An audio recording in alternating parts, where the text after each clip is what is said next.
everybody tonight.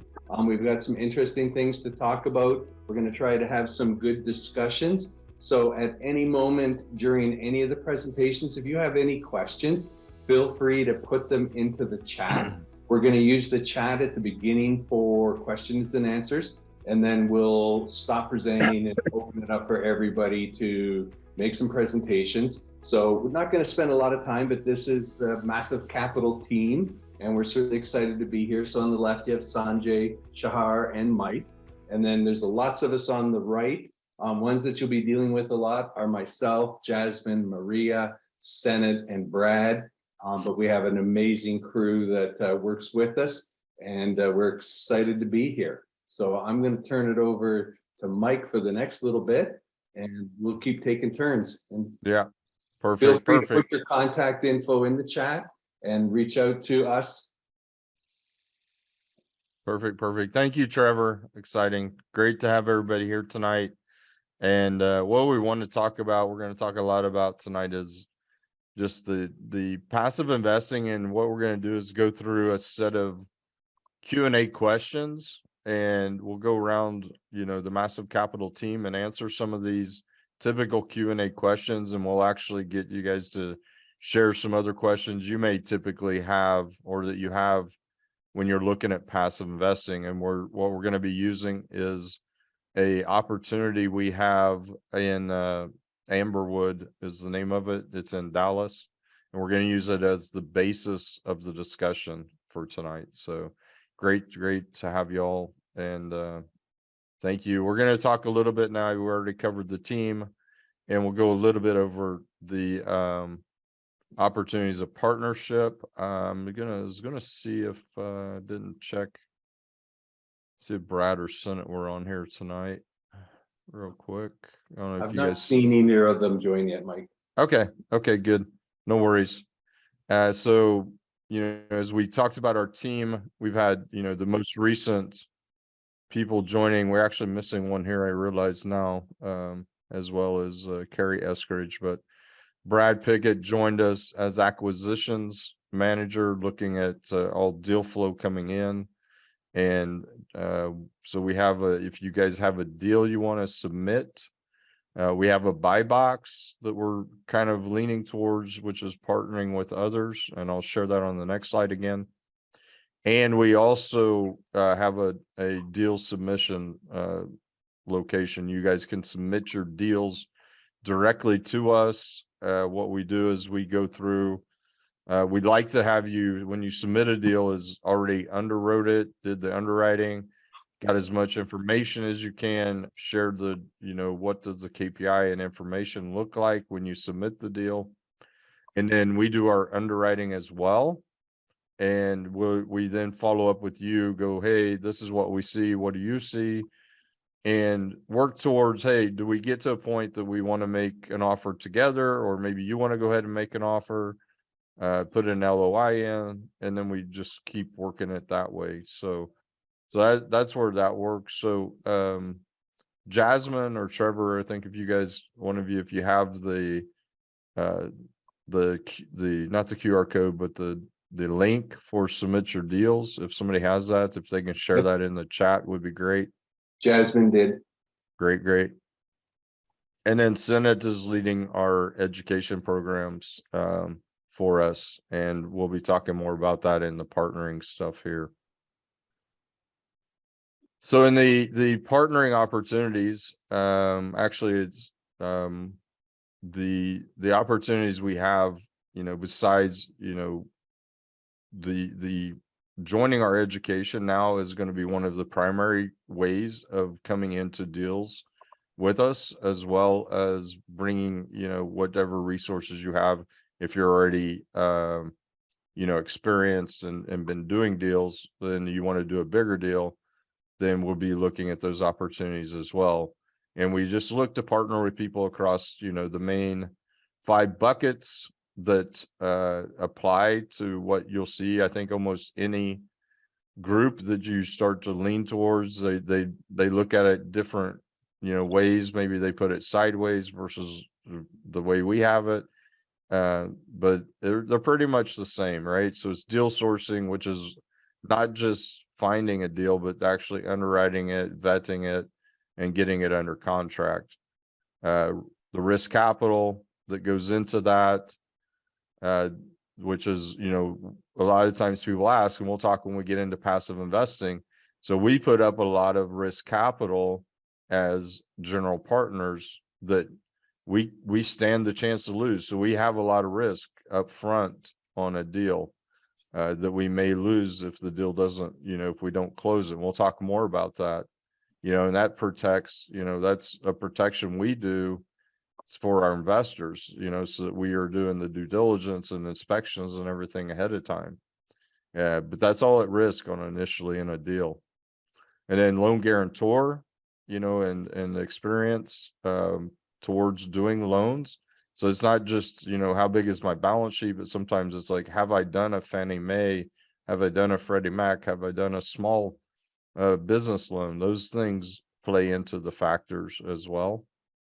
Bringing equity, right? Big thing right now is equity coming into the deal, different types of equity, and talking with the you know, all of the people out there, the investors, and communicating with investors is key and critical. And finally, asset management. How do we do, you know, asset management overall, right? We want to go from the, you know, we get the deal under contract, we get it closed. Now we got to operate it for 5 years or so.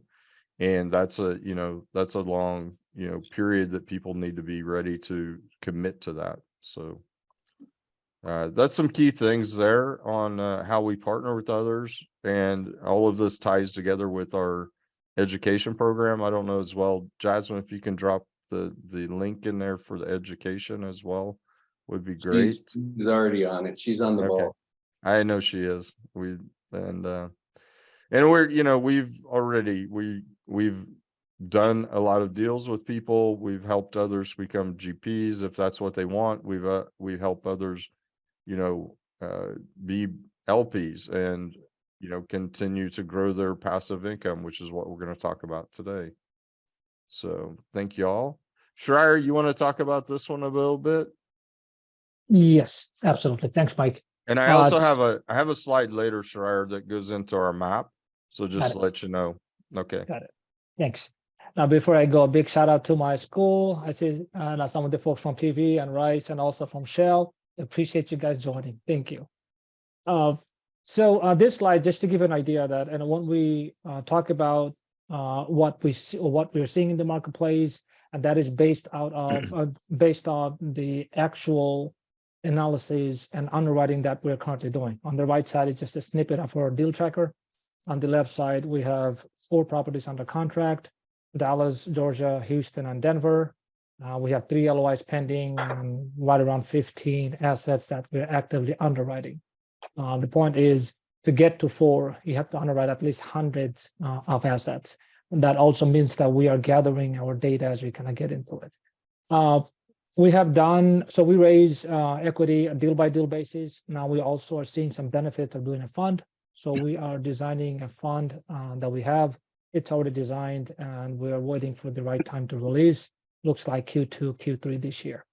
And the accelerator platform is Mike just talked about. And just to kind of add on the education platform, education is there. A lot of folks are doing it. And then post-education, there's an internship, right? And rolling up your sleeves and get to work type. And that's where we fit in. That, okay, it's understanding what multifamily does or could do. That's one thing. And the second step is, let's get into the action where we can increase the likelihood of winning or increase the likelihood of getting a higher return compared to the market. And that's where we come in and we try to accelerate that journey. Thank you. Thank you. All right, let's get to the next slide. Yeah, I was trying to.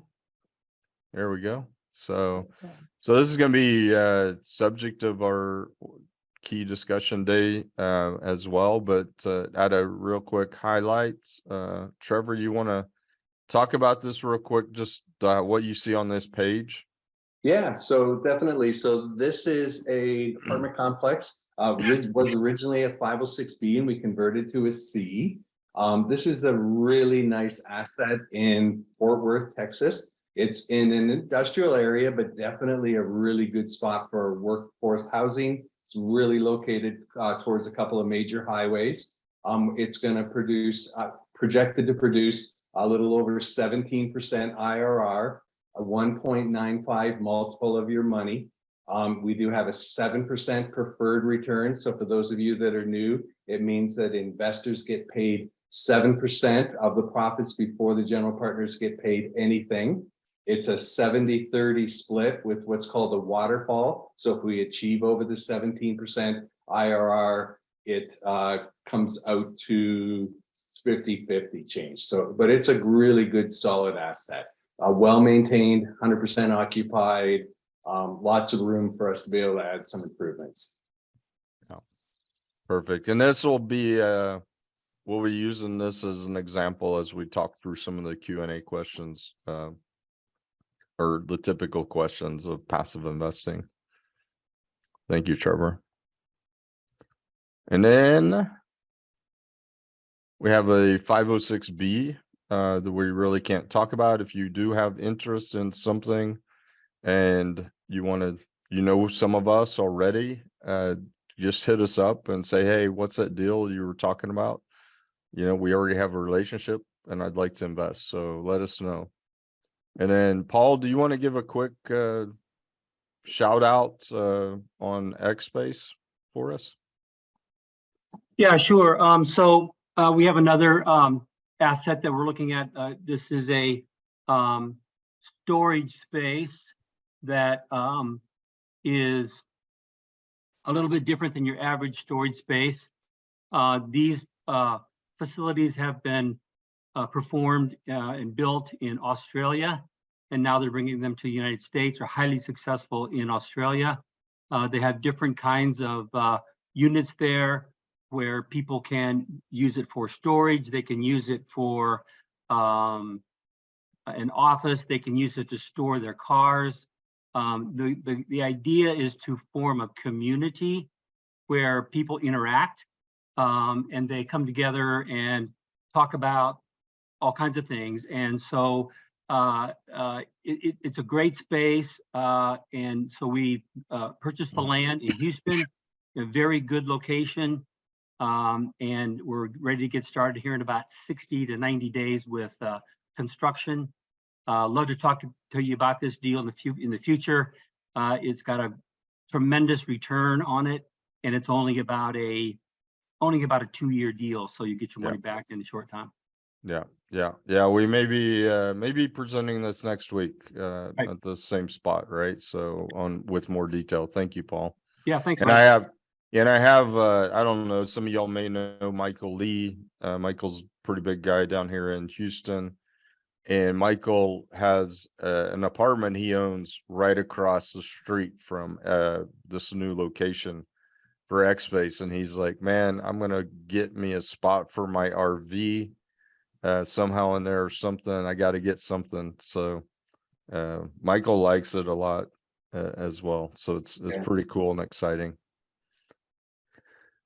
So let's see. Hey, Shariah, you want to chat real quick here about your tagline? Investing is not about hitting home runs. It's about singles and doubles. Got it. Yes, absolutely. Thank you. So for us perspective, right, from the massive perspective, what we tend to call, we are a little bit more academic buyers. That means we don't buy properties and trying to put that into a business plan. We have a business plan and then we execute on it and whatever property that shows up into it. And oftentimes, you know, as a passive investor, we try to go for the highest return, right? And then the other thing is, highest return comes with the highest risk as well. And our goal is to how to minimize the downside and optimize the upside, right? That means I want to take less of a risk and put ourselves in a place where potentially we can get more of an upside. So putting that everything together, the investment philosophy that we have, it's downside mitigated and optimizing the upside, and trying to win or trying to score every time. What happens if we score ones and twos all the time? A home run will happen. But if you wait for the home run, life will pass on, right? So that's why we always say, hey, investment is for singles and doubles. And if you continue hitting the singles and doubles, when the time comes, we'll hit the home run. So, right, and that's the investment hypothesis and the philosophy that we have for most of our deals, which is also why we make sure all the projects that we do, we have a good mitigation plan in place for the downside risk. And from the execution perspective, we always make sure that we have a tagline where we say we have been there, done that. We tend not to do something new. We tend to stay within the known parameter that we have, because we believe learning curve is pretty expensive, especially on a down cycle. So, And there was a question about stress tests, and I'm not sure if it follows this or we're going to talk about it later. we can talk about it. I mean, we can talk about it now if that's okay. I mean, I'll just give an analysis. So anytime we run, for some of us who use a Monte Carlo, we just don't have a Monte Carlo here, but we use a platform called RateIQ, and we tend to stress test. We tend to stress test in two ways: revenue and OpEx, which is the operating expense that we control. So we run those to sensitivity, and just to understand where do we fall in, and then we say, hey, we take a P50, which is 50% likelihood of happening, which is the middle ground, and that's what we forecast in our pro forma. Yeah, and we can talk more as We'll we talk get about it. to some of the deals. So thank you. Excellent. And before we jump further into the right into it, Jasmine, would you like to share a little bit about the Massive Capital Girls Society and what you guys are doing, and a little, and how people can connect with y'all, and where you guys are going on your value add? Of course, just really quick. So this is a community that we created for women who are looking to create generational wealth. I feel like all of us are looking to achieve that wealth creation. But we just came together to build a community where we can grow on every single aspect, personally, professionally, and spiritually. So we gather the first and the third Tuesday of every month. We have different speakers from different industries just sharing their successes and things that we can learn from. Like, we try to bring speakers who are like 10 times ahead of where we are, so we all can learn. And they share their personal, professional, and spiritual journey. So it's really amazing to have this community. And that's pretty much what we do.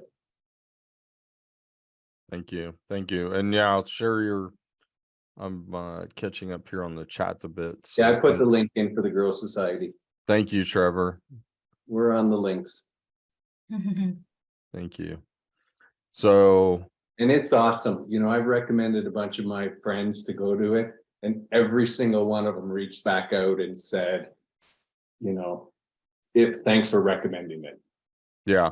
No, we've had a lot of people joining it. I know, again, ladies, connect with Jasmine and the others in there that are part of that. We have a lot of people on the call tonight that are all part of that community, and just join in there. So it's and just as a matter of fact, next Tuesday we're gonna have an amazing speaker. She's gonna talk about building our brand with our superpowers.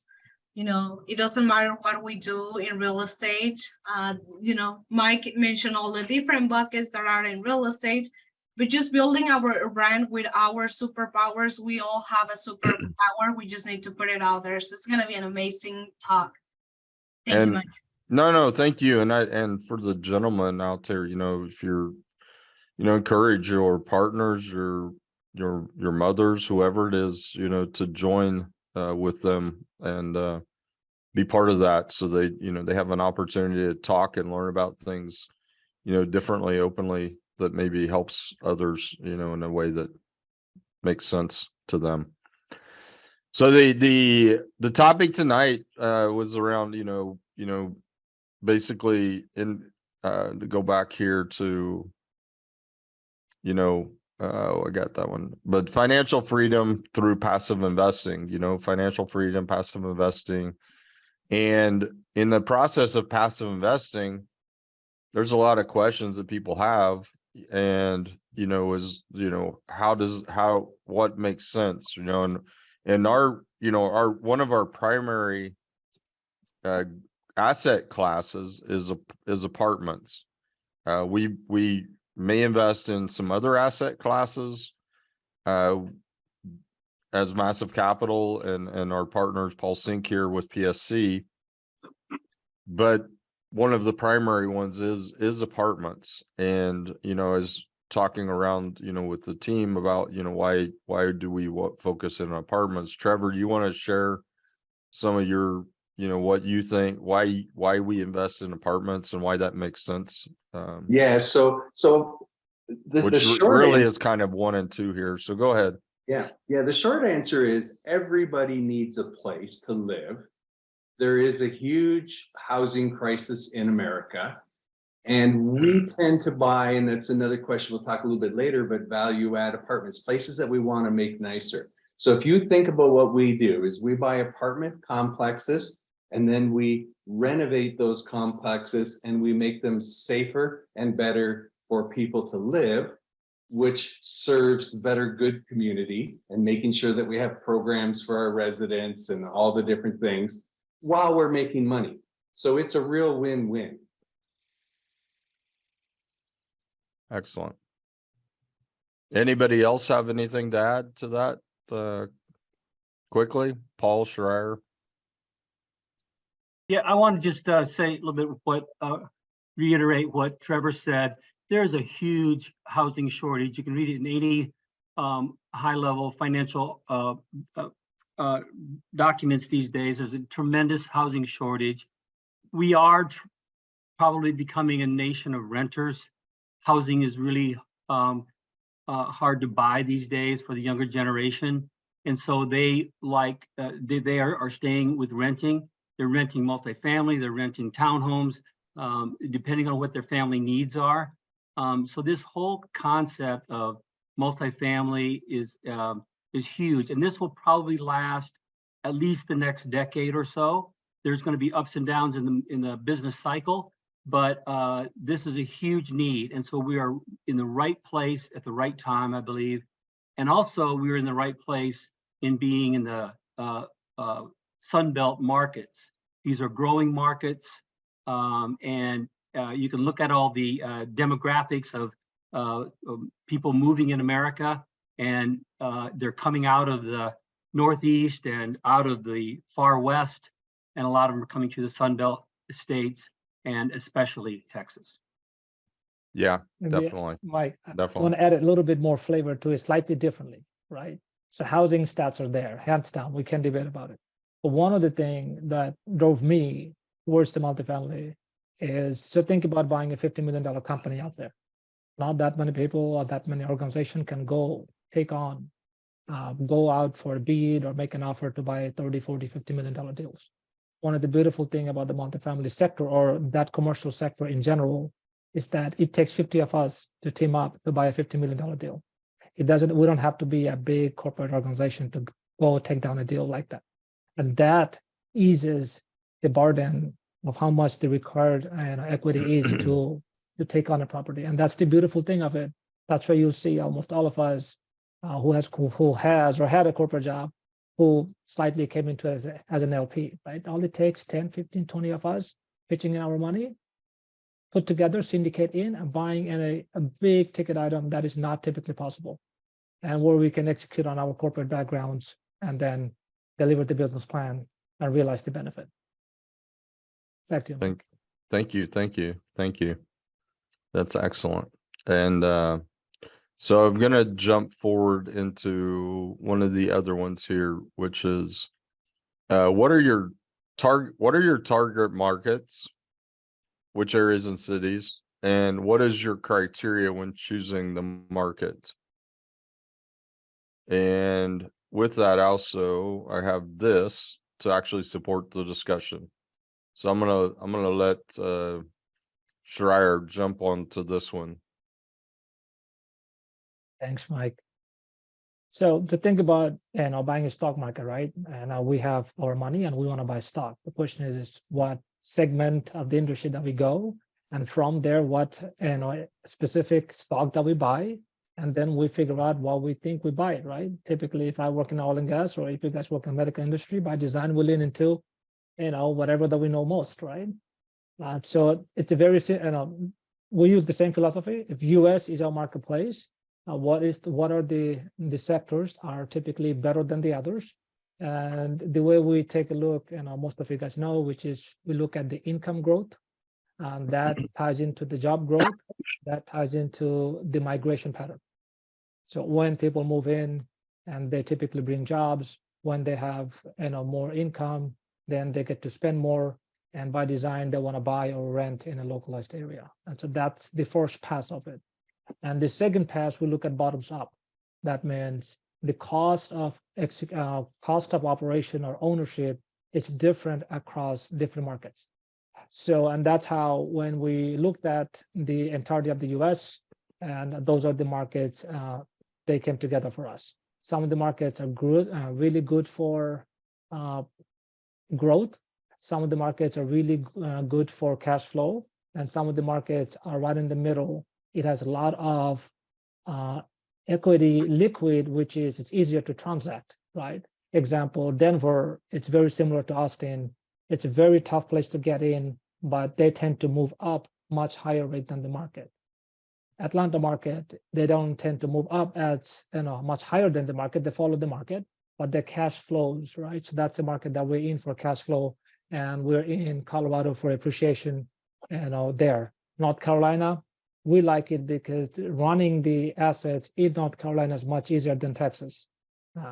Quote unquote, in Texas, we have insurance and property tax increase at a 12-month basis. In Carolina, insurance is cheap and tax goes up every 3 to 5 years. So we cannot buy assets there. So we buy in Texas because the Texas market is big, it's liquid, a lot of transaction, and we can synthetically add value. We buy in Carolina for the same thing, plus the help with the OpEx. We buy in Denver because of the appreciation. So when we look at the asset, so we understood the market, we understood the business segment, then we went into understanding the local characteristics of the state and the city, and then we went up. And we, since we started Massive last year, we bought all the assets in all those markets. We went in simultaneously, and now we have data on the actual space from our own assets that we're collecting. And this year's plan is to replicate the same locations based on our learning, and double our portfolio for 2023. Thank you. Thank you. So as we go through, I'd like to see, who's got questions, or do you have other questions besides what you see on this list of things here?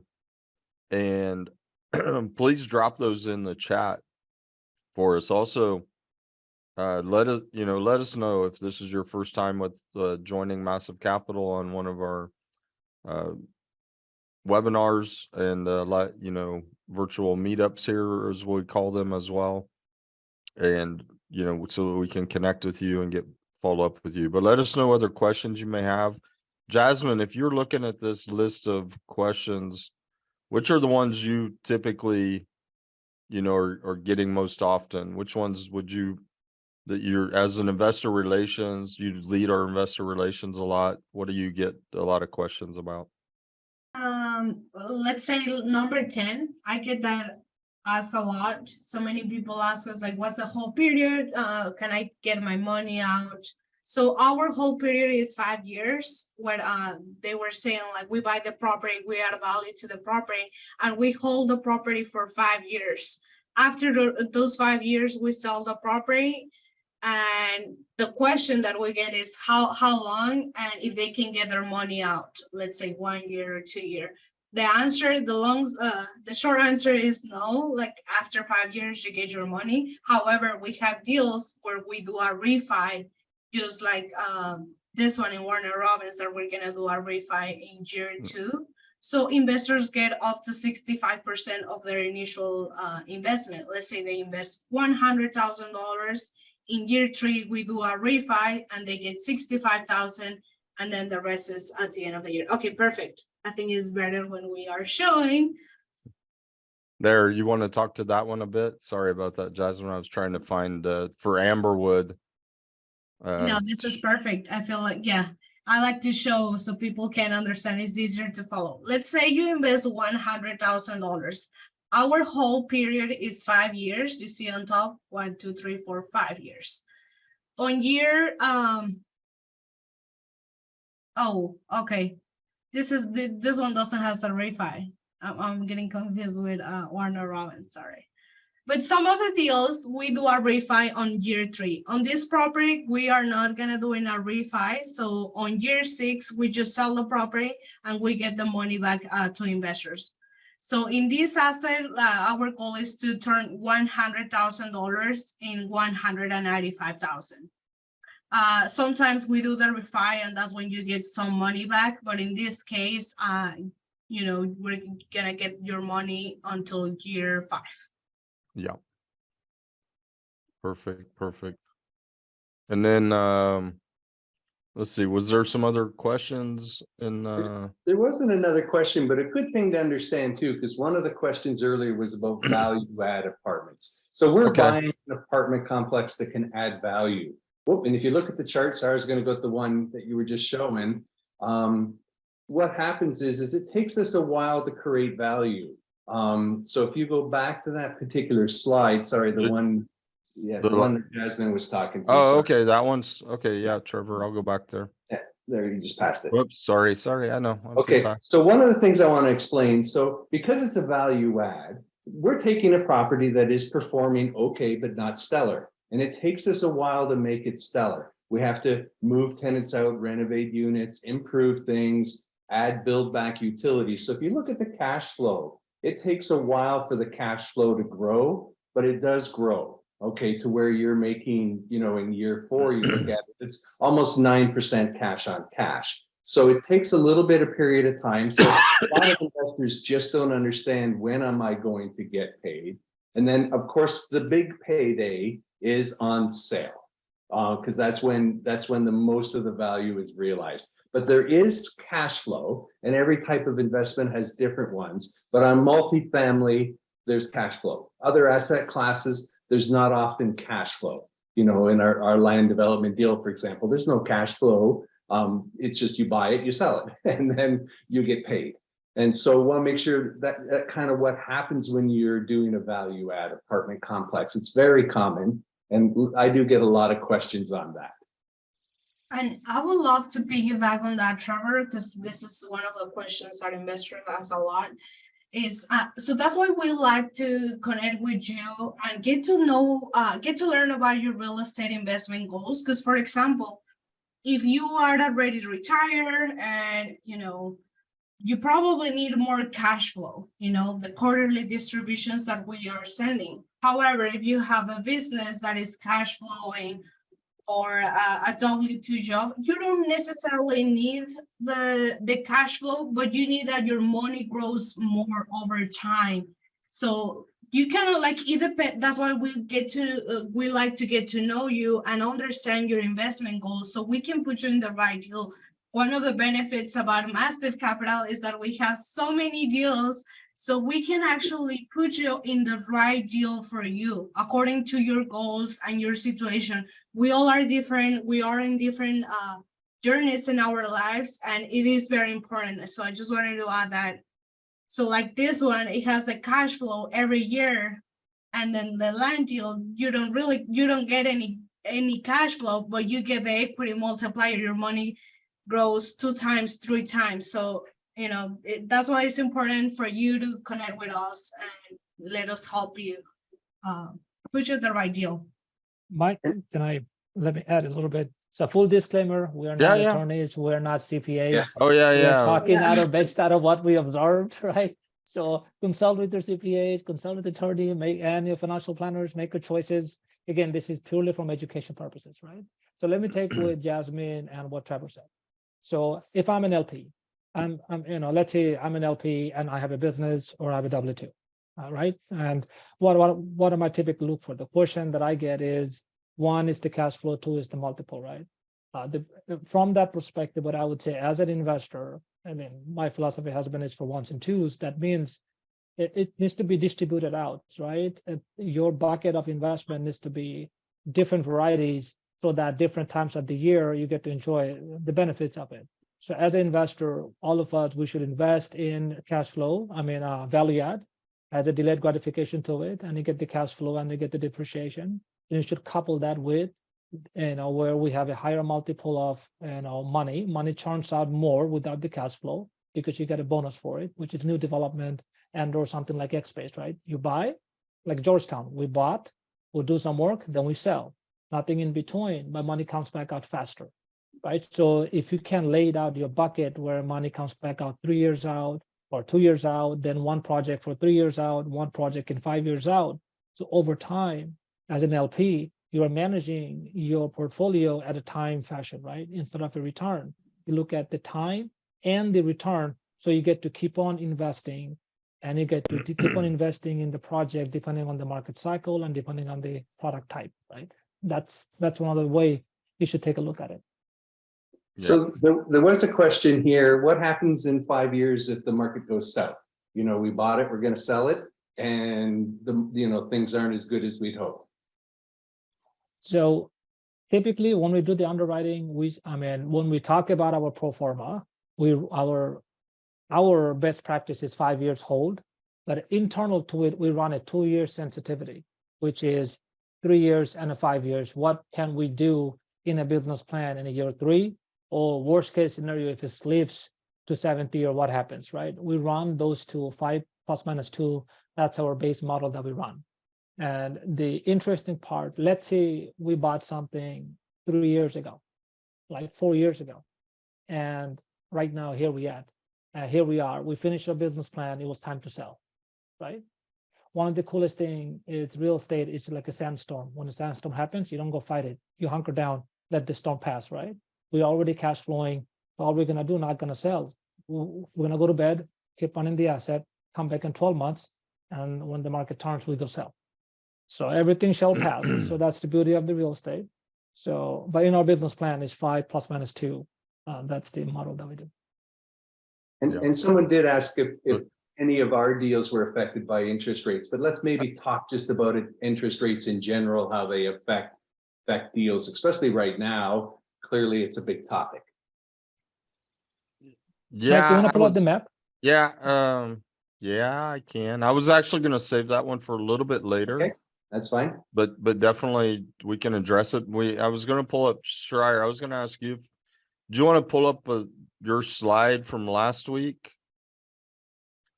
Where we talked about interest rates on our deals. We had a slide on it. You remember it? So you're muted, but that's cool. So we'll get to that one, Trevor. And then I was gonna address one of the things, Trevor. This was the slide I was looking for, where you were talking about value add. So there's a number of things in an apartment that can be a value add. It can be raising rents, and RUBS RUBS is a similar thing to basically, so we do at some places a flat fee that we charge for utilities, and RUBS is a way to do that as well, where you're basically sharing the utilities cost with all of the tenants, basically. So you can gain value back by doing that, and that's a value add. You can go and change out, rehab the interior units, and you'll get value return. So it's a value add. You can add parking that was not being charged for. So you're adding value. So that's a value add to a property. Those are the things on those that are value add types of opportunities. And then, yes, thank you, Trevor. The ratio of utility billing. The other question I saw was, which is becoming more typical and should be a very good typical question about financials. And I'll give one quick on that, and I'll let, if anybody else wants to share their view, but it's how often should I receive reports on financials? So what you typically will see, what you should typically see is, and our goal at Massive Capital is, you'll get a monthly report. The first 6 months probably will not have a detailed financial report with it, just because of the time of frame of going through everything required in the stabilization and turning over and getting all the P&L lined out and sorted out. It could happen earlier than 6 months, 4 to 6 months, somewhere in there possibly. But we try to, say, okay, at least by 6 months, we're going to have a report. It's going to talk about, what's going on. We'll talk about some of the numbers, but we will not probably have like a full financial statement. Starting after the 6th month, then with the report, which is basically an operational report, you'll also get the financial statement, and you should get like a rent roll that shares, what is the P&L of that property and how is it performing. And then that should be on a monthly basis.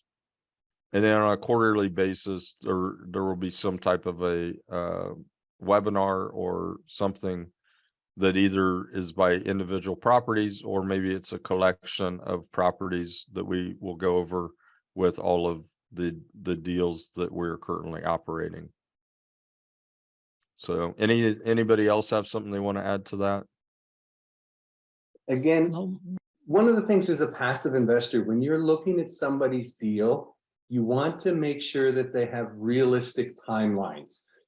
As a passive investor, once I looked at a deal once and they said, oh, we're going to have all the apartments up to full market rent in 6 months. Well, what are you going to do with the guys that got a 9 or a 12-month lease? You can't do it, right?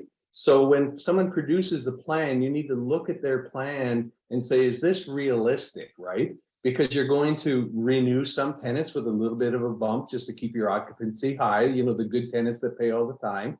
And you're going to continue implementing this plan.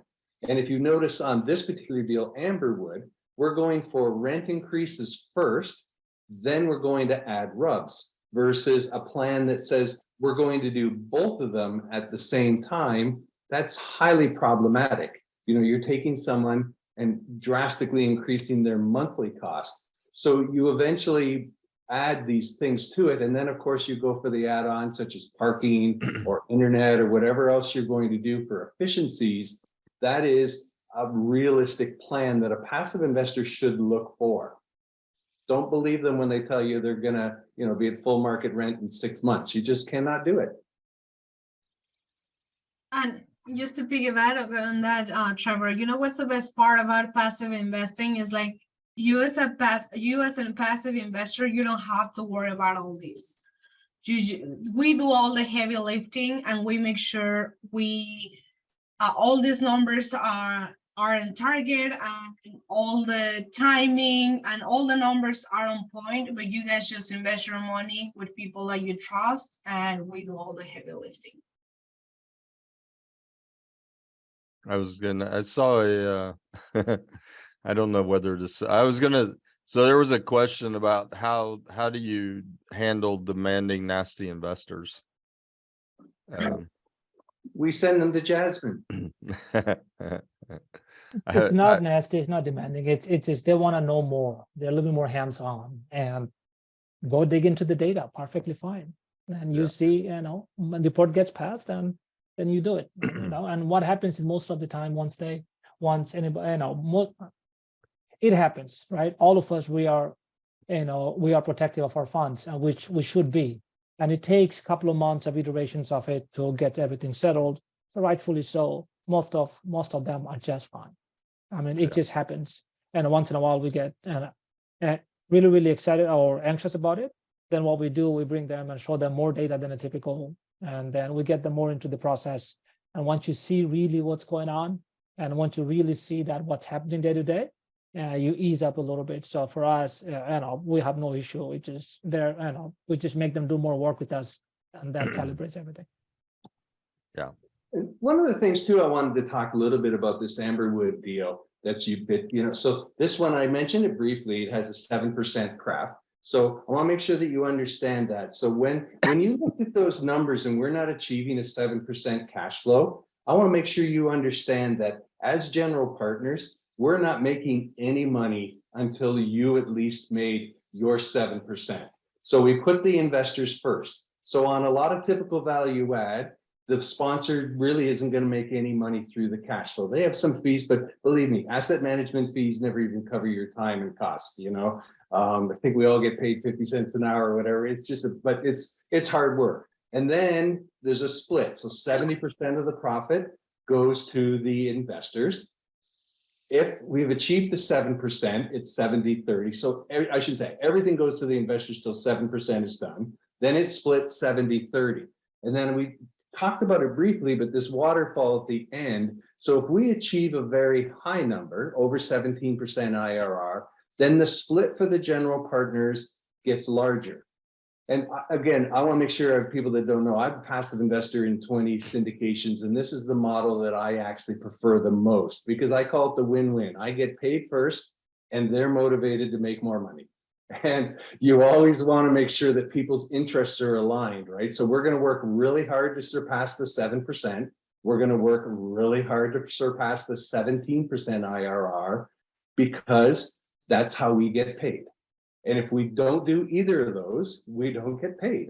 And we're in this business, you know, just like all of us, this is our financial freedom as well. And we're partnering with our investors, but we want to make sure that we have a fair deal between sponsor and investor and that we're transparent about what we're doing. Some deals will hide these things in the fine print or whatever. And you do not want to invest with people that do that. Thank you. This is interesting, just to kind of, since we're talking about financial freedom as a passive, right? I think, Mike, we also touch a little bit that almost all of us, no, I think all of us, we had corporate jobs in our team and we moved on to the real estate because we tasted the financial freedom, right? And I think just to kind of add a little bit more color to it, freedom here in this case, not, I would say, initially to replace, rather give us flexibility to do what is it that we feel like doing, right? And that is very important. And it doesn't take that long to get to the number that what everybody, you know, I would say think about. So just, you know, we can do another session on it on how the money will multiply. Typically, every 5 years, your money will double. That's what we go for. And just imagine you keep on investing 100, 200 grand a year, then year number 5, it doubles. And then all of a sudden, it changes the game, right? Then you also double down. So within 7 to 10 years, I mean, most of the W-2 that you have, even 6 figures, are replaced. That's the beauty of being in that place. And how you achieve your financial freedom. So just think of this, and we're going to go in simpler terms. Put $100,000 in this, close to double it in 5 years is 200. Take that 200,000, invest it in the next year, and double it. It's 400. Take it again, it's 800. Take it again, it's 1.6 million. Take it again, is $3.2 million.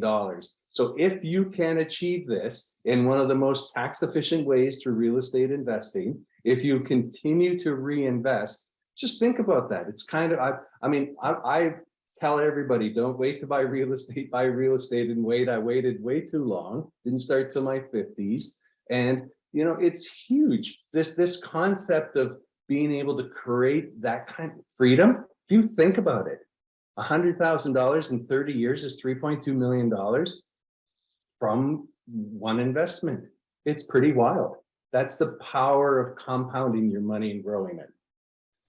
So yeah, I'd love to see, like, you know, who would like, you know, is already investing in real estate, you know, and who likes to see their, you know, would like to see, you know, the potential of their money doubling every, you know, say 4 to 5 years, and with the tax benefits, you know, that's those are big, those are cool things, you know. Remember, if you keep investing it, right, you know, some of them, I mean, most of it, in general, it's 5 years. Those are 1s and 2s.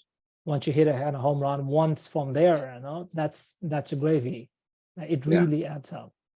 Yeah. And one of the things too, again, I've talked a lot about my examples in my life, but I spent most of my life trading time for money. My money never worked for me.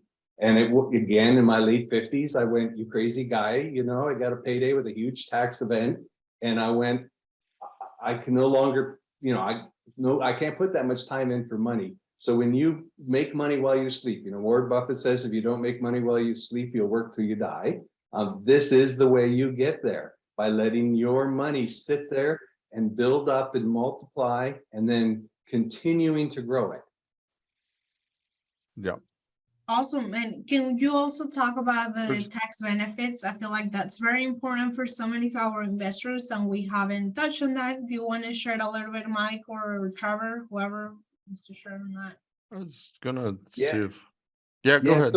So real estate is one of the most tax effective ways that you can invest. The government has a lot of programs that make it. So you have regular depreciation, which has been going along forever. We have accelerated depreciation. So for example, on this particular deal, normally it takes up to like 29 years to depreciate something, but the government has a program for accelerated depreciation. So when you make an investment, you will be able to get money back on it instantly from depreciation. So I want to make sure I'm clear, because different people can use it for different things.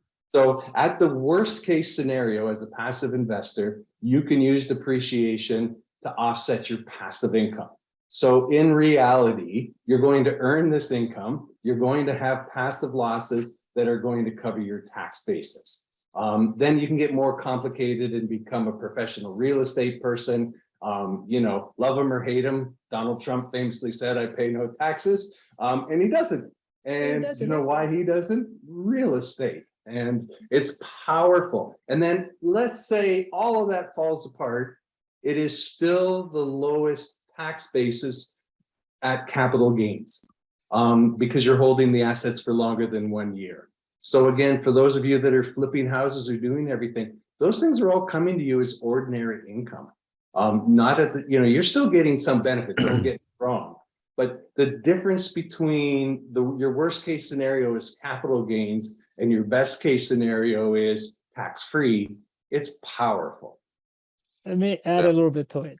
Hey, Schreier, before you, sorry. just 1 second. I just wanted also, because I think we may have missed as well, or a bit, but Jasmine and Trevor, if you guys can share your Calendly links in here. So if people are wanting to get to know more about massive capital, investments with massive capital, and or passive investing, connect with at least, you know, for now, connect with Trevor, Jasmine, any of us. We have also a Calendly that's kind of a round robin one that'll go to whoever, you know, gets you on the most available person to get your questions answered as quick as possible. So please, you know, share your Calendlys here, Trevor and Jasmine. Appreciate that. Go ahead, Schreier. Thank you.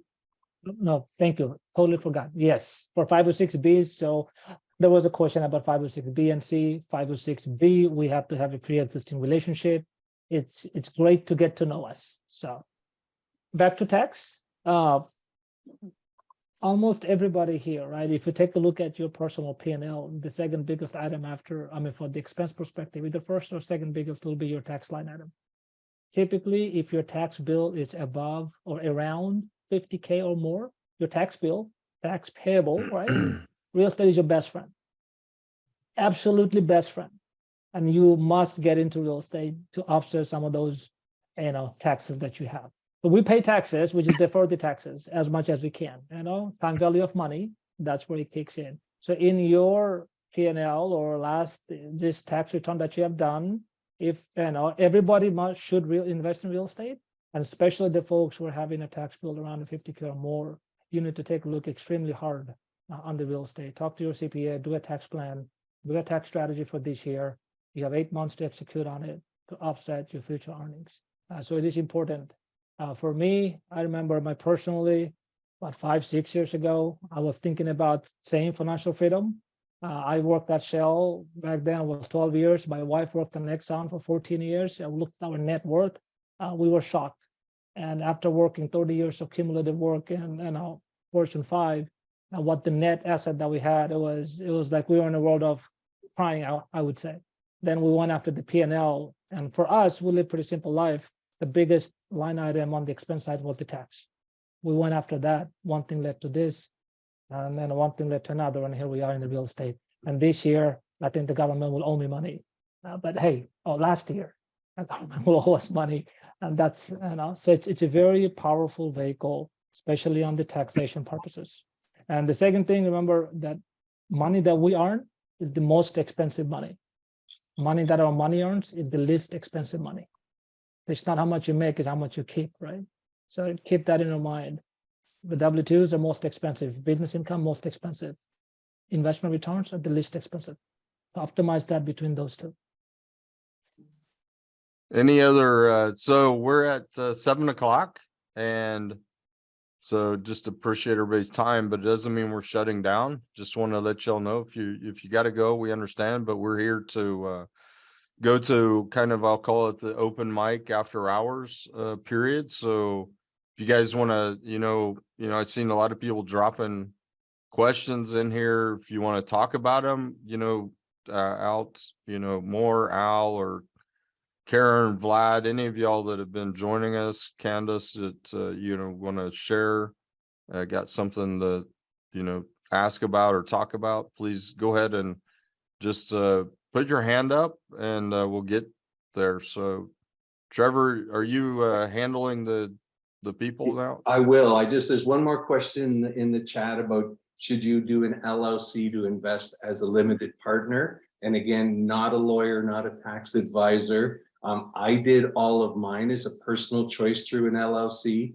but as a passive investor, if you personally invest, you have no you're very well protected.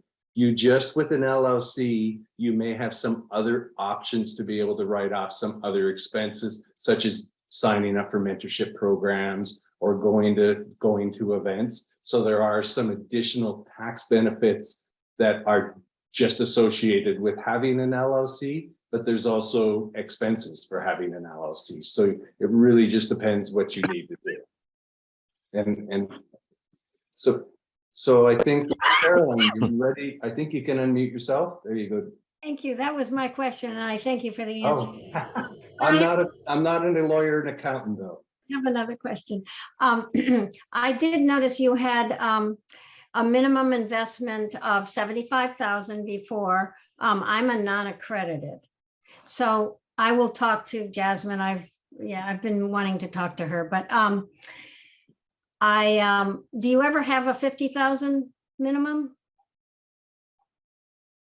So we have, and we can work with people to make sure that our goal is that you get into a deal, and you definitely should talk to Jasmine. Great, thank you. But let me, go ahead on that though, Trevor. I was gonna actually, it was one of the questions and topics, right? What is the minimum? Yeah, so minimum, and oh, sorry, let me go ahead, Trevor, if you don't mind. So one of the things about a minimum is, I've invested with other people, bigger, some bigger syndicators and stuff, and I like even Grant Cardone, like, okay, they say, okay, we got 250,000 minimum or this or that.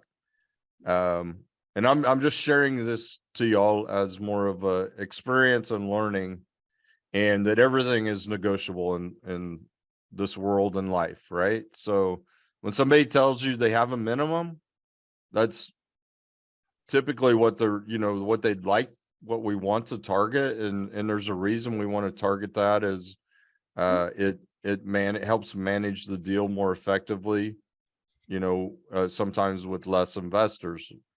But again, everything is negotiable. And, if you feel like, hey, I really want to invest in this deal, but I've only, it's my first one, or I've only got this much right away, right now, talk to the people that have the deal and say, hey, I am very interested. I am wanting to invest. This is what I've got.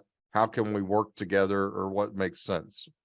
So just want to throw that out there. There is a reason for the minimums, but it is to get, to have not as many investors every deal necessarily, just so that we can help manage the expectations of investors as well.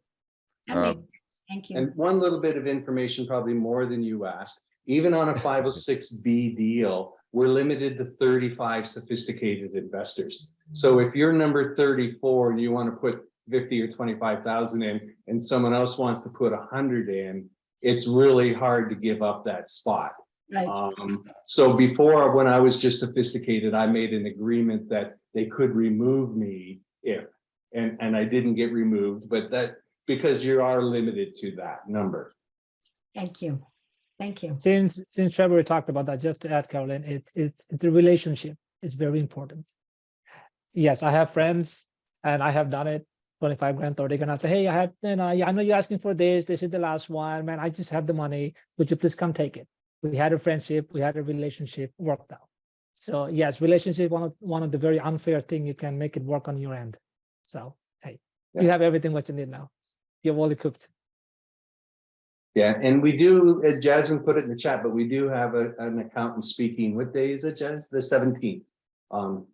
Yes. Because On we the do get a lot 17th. of tax questions and we're not lawyers or tax accountants. Thank you. Regina? Thank you. Yeah, Hi, McGinna. guys. Hey, McGinna. Miguel, McGinna, I'm so sorry. I don't see be you sorry. like 10 times a day. I should know your name. It's okay. I forgive you. I forgive you. To follow up on your comment, Trevor. So if I understand this correctly, if you are raising for an accredited only opportunity, can you have someone that's not accredited be a part of this investment because it falls under the 35 people? Like I'm confused. No, that's only in a B. So non-accredited investors are not allowed in a C at all, but you can advertise it. 506B, you can only do it to people you have a relationship with, and they can be both sophisticated and accredited, but you have a limit number of the sophisticated. Hopefully that answers. Got it. So if we're raising for a 506C, no way non-accredited could be a part of it. That's But you correct. can, of course, you can advertise it, yes. But then as a 506B, you can advertise and you can invest as a non-accredited. That's correct. You cannot advertise and we can accept, but we have to have a relationship with you, which is why it's so important that if you're interested in getting in this, into real estate investing, that you schedule a call with one of the Massive Capital team, because we have to have a relationship. And it's put there for your protection, because we're selling securities, but it's also so we can fit the right deal to the right person. And we know what's coming up, so we can say to you, hey, we've got something coming up that's going to be more in line with what you're looking for. Thank you.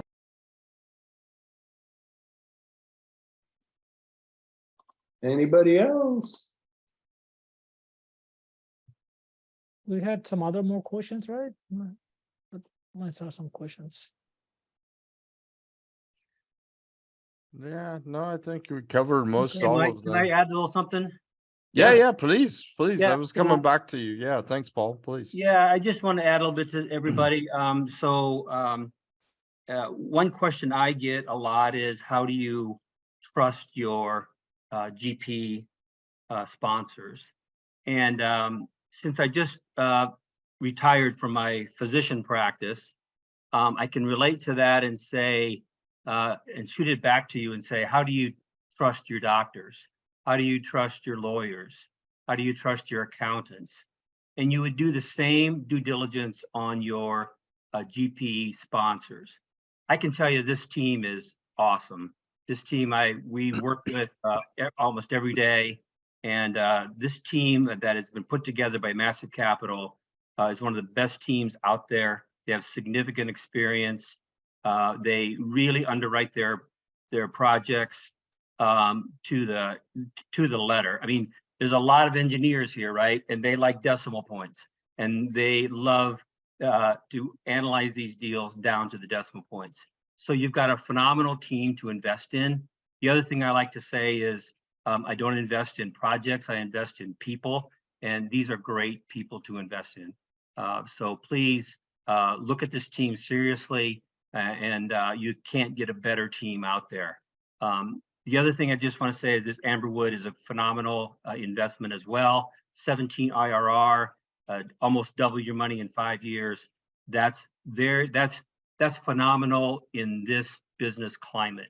So a lot of people can make money when money is flowing, interest rates are low, but this team is making money in this environment. So I just want to vouch for this team and tell you all that this is a phenomenal team to invest in. We Oh, thank you. appreciate that, Paul. We And appreciate that, Paul. vice versa. About 2 years ago, I made a passive investment with Paul before we were part of this on a medical center, my first medical center investment. And again, it talks a little bit about home runs. It's that one is a solid deal. Not going to double my money in 5 years, but it's super safe. Thanks, Trevor. Yeah, appreciate it. Yeah, thank you. Yeah, thank you, Paul, and thank you, Trevor. And so one of the things I did want to mention, and we got a few people left, is if you do go to I put it there again, Jasmine put it again, I think, go to that link, invest.massive.capital, and there's no fee to sign up. There's no commitment to sign up, but it's easy to sign into there. It gives you access to what deals we've done, what deals we're doing, and you can, kind of follow our track record and see where we are in our journey as well. So, there's, like I said, just sign up. It's easy. They ask just a few questions initially just to get you set up in the system. But from there, it's, if you want to invest, you can then quickly go into an investment from that point with no problem at all. Mike, on Yeah. that note, like what Paul was talking about, so for me and my wife, we debate a lot. And that debate for health reasons, right? My style is different than my wife's style. And when we go pick a doctor from our family, I have a saying, it's like, we have 4 engineers in the team. So to me, I worked with 1,700 engineers in my building for half of my life. What we tend to say, an engineer is not really an engineer unless you have been in the industry doing the technical work for at least 5 years. So you kind of been there, seen a little bit. Same for the physician, same for everything else, right? So I tend to lean towards somebody from the medical practice perspective, not internship, you're a medical doctor. It's after, 4 or 5 years down the way, you have seen enough. Not enough, at least you have seen a decent amount to say, oh, maybe this is for that, right? Coming out of this school, you haven't seen enough. That means that, and same for the attorneys, same for the CPA, they need to be able to say they have seen enough in a sense, either the time or the intensity, right? So when you take a look at any GP team, look at collectively, like, how many deals that they have done, what they're doing, and what they are, doing in an up cycle or down cycle or whatever cycle it is, right? Because a good player will make the game. Doesn't matter how tough the game is, right? Doesn't matter what the weather condition is. So that's one of the ways you should take a look at it. There will be some team that will say, hey, market is up or down, whatever it is, I'm going to be on the sideline. And there's going to be some team that are going to duke it out. So when you take a look at a team, look at from that perspective, it's how active they are.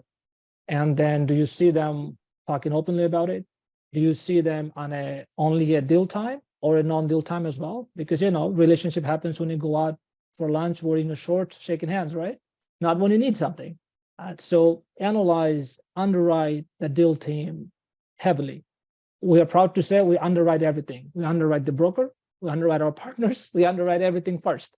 For us, deal doesn't work, not because of the deal most of the time. Deal doesn't work because of the team combination doesn't make sense. And so that's, I would say, can I double down on Paul's thing? It's the know-how matters, intensity matters, and where you find them also matters. So apply that philosophy to every deal that you take a look at it. Back to you, Mike. Luis has a question. I think you should be able to unmute. Oops, sorry. Yeah. Sorry about that. I was Yep. Go ahead. taking Can care you of guys things. hear No, me? it's good. Good. Huh? Can you guys hear me? Yes, Yeah. sir. Yep. Yeah, go ahead, Luis. Hey, everyone. Good evening. Thanks for giving this classes, every week. I appreciate your help. I'm very new to this game. I've been in in construction for 20 years, but I've been doing flippings, sell houses, and I just realized that I want to invest in multifamily, but I'm still learning. I'm very new to this. So I have a couple questions. One is I see everybody talking about multifamily, but I haven't seen anybody talking about assisting living facilities. And I hear it's a good profit market there. I want to know why you guys don't talk about that. Why you guys don't invest in that? It's just a little curious about it.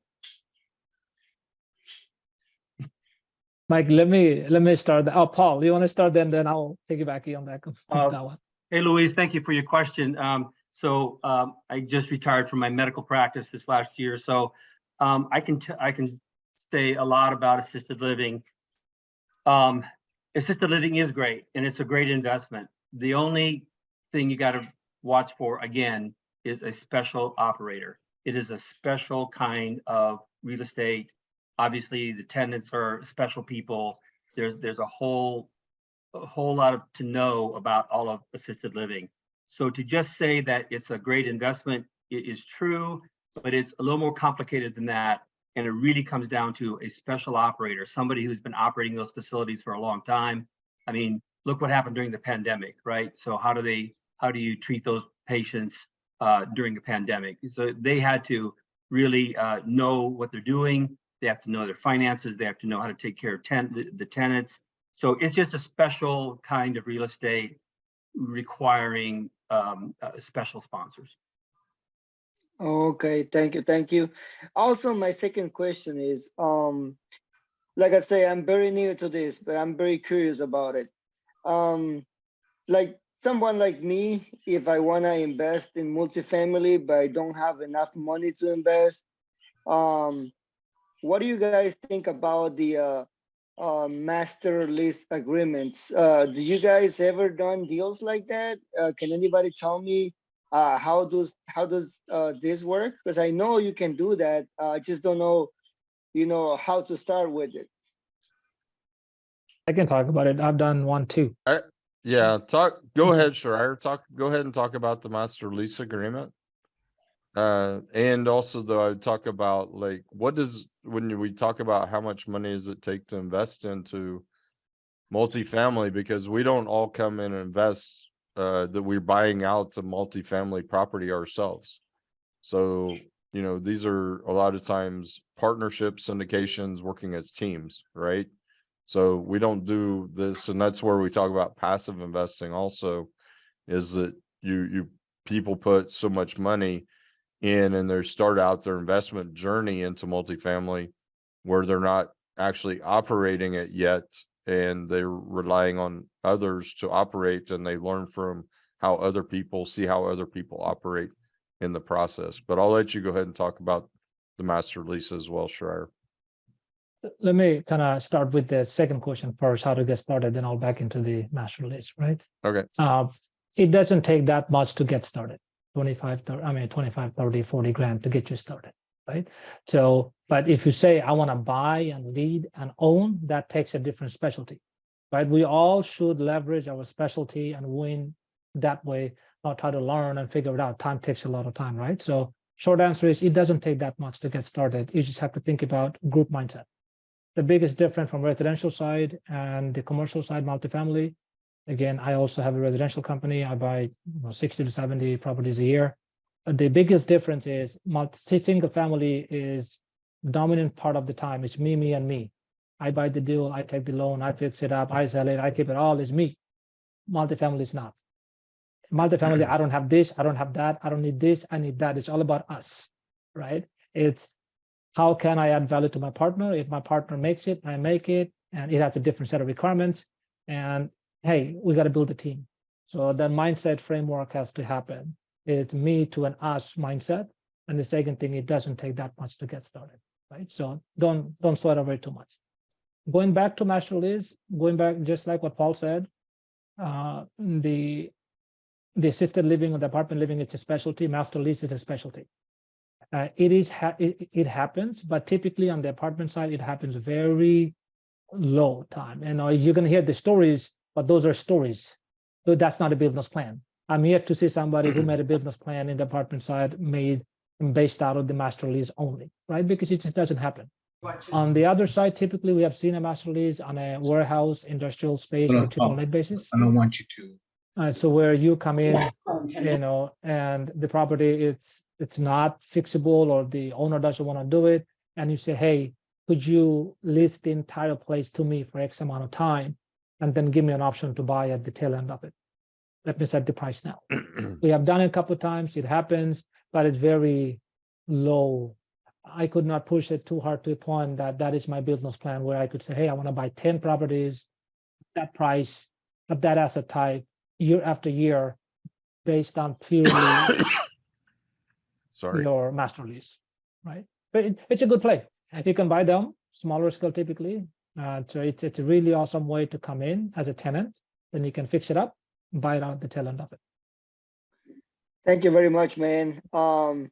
I will start selling my single families and start investing heavy on commercial, because I've been working too much. I think it's not worth it, the headache that I'm getting all the time. Yeah, Luis, definitely connect with one of us.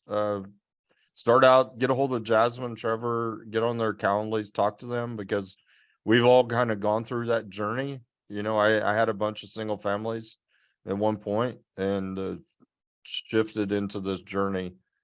So connect with us, and then we'll follow back up with you on some further discussions.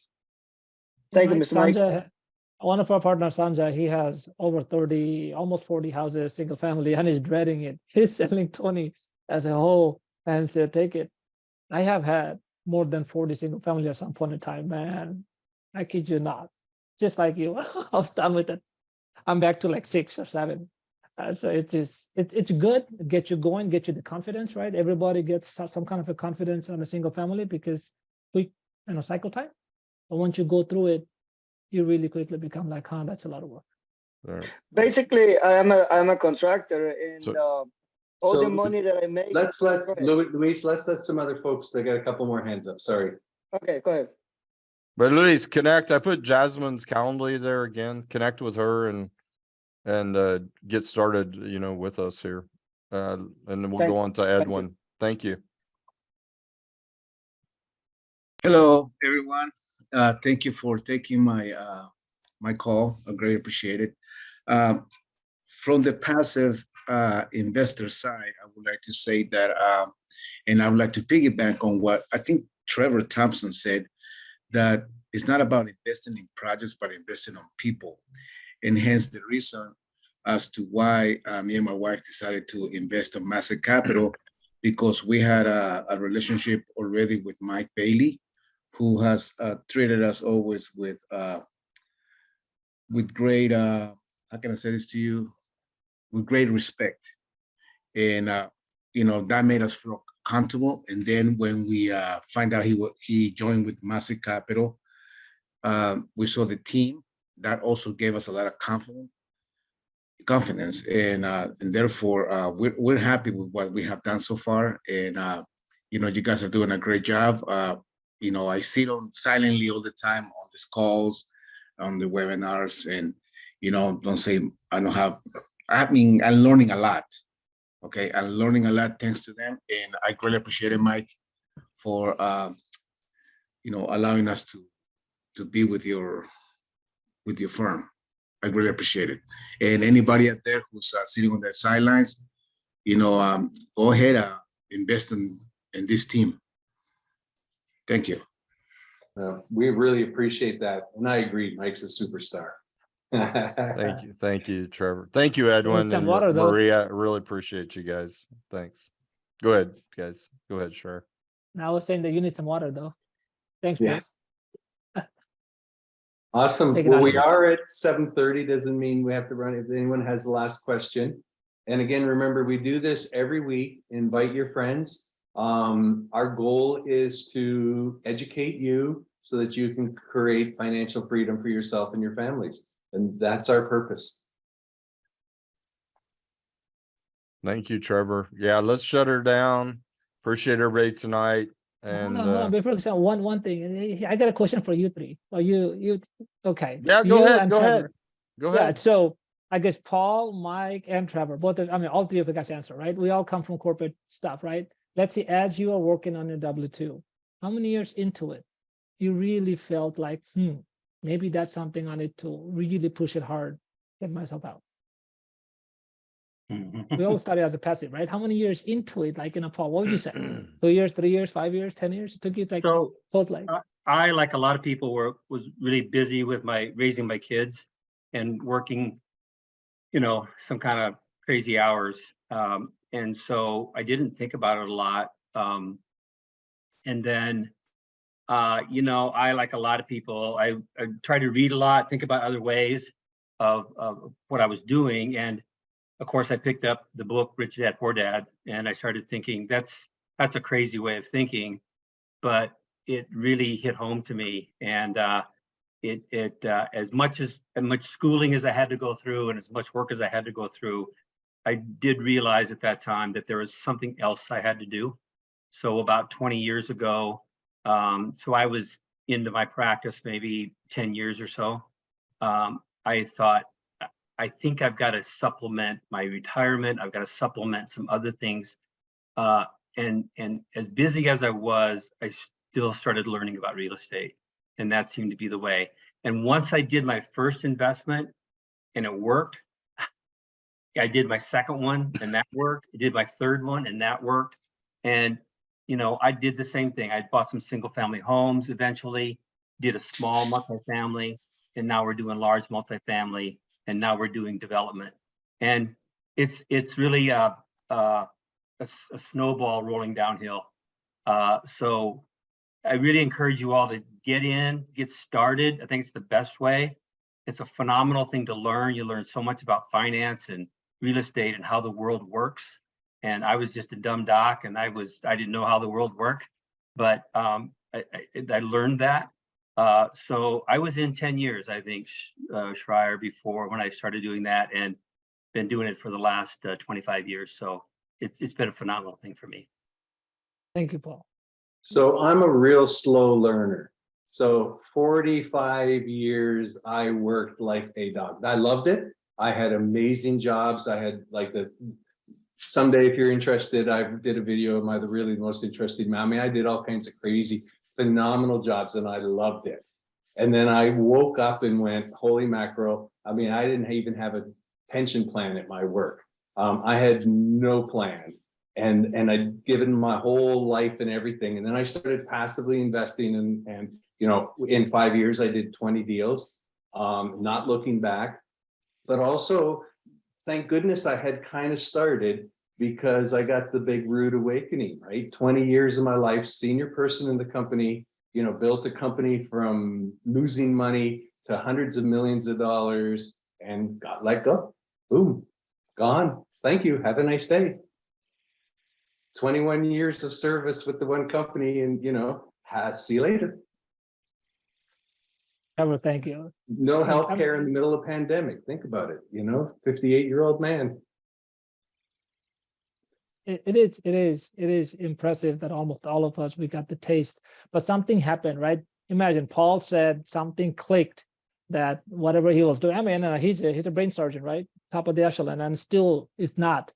Then Trevor is the same thing, and I'll share mine. But Mike, what's your story, buddy? I mean, what made you realize that it's time for me to get into something else? Just time, really. Actually, for me, the career was awesome. Actually, the career and the time I spent, my job had me, I lived 20 years international, and I actually felt like I had a pretty good, savings and everything. And it was really more of a time of change for me, just that I wanted to do something different, and I wanted to build something new. So it wasn't really, I have now, and I like teaching and educating people or helping people. So I get to tell people, what I've learned and what my experience is, and how, my path could have been different if I started, investing in different type of assets such as multifamily or other commercial type of real estate, or just even overall real estate more than I did initially. I invested in real estate for a long time, and it's built up quite a bit of wealth for me, but I didn't do it the same way that I could have. I did it more traditionally and so forth. So I just so everything was fine, everything's perfect, and then I just got to a point, it was like I'm ready to shift, help others, and do more in a different manner, which was about 4 or 5 years ago. Mike, thank you. So you could see it's one internal realization, one push, and Mike was doing fantastic. So I'm a blend, right? My personal opinion, my personal story is worked at Shell. I enjoyed it, especially the last 8 years. I had a blast, and I worked with the CEO -2, CEO -3, CEO -1, CFO -1, 2, 3, all of them. I worked with some fantastic set of people that you can find, right? They make or break a country, I guess, in terms of revenue perspective. But then my biggest realization, when my wife says she wants to come home, raise our kids, and then we go from 2 income to 1, and Exxon pays pretty well, she has pretty well.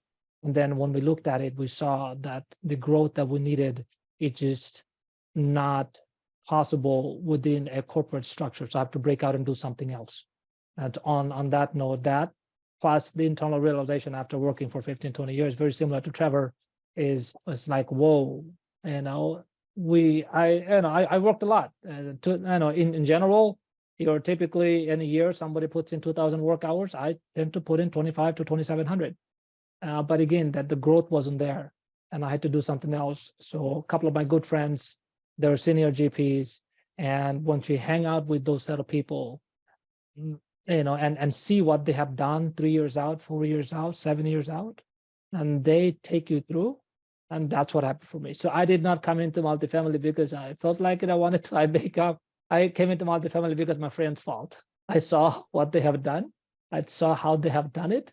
And they were there to guide us through, and that's what happens. So your friends will get you in trouble. My friends got me out of a job, but now I owe them because they got me out of a job. It was so cool that I came into real estate.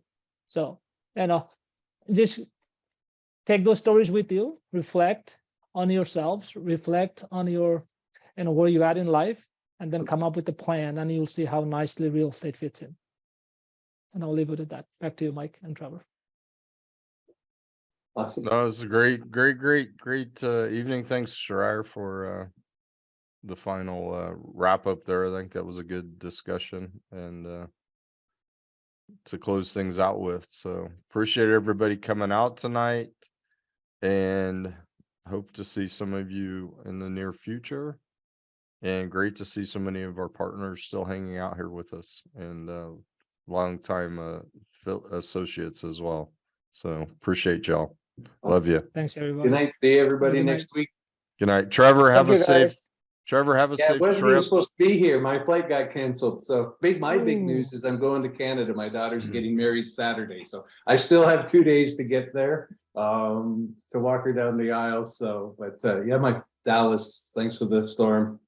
Yeah, have a safe trip, Trevor. Enjoy that. We'll be here, and let us know if you need anything or what we need to work on in your absence. My All right. pleasure. See everybody. Thank you. Bye-bye. Thanks, everybody. Thanks, Paul.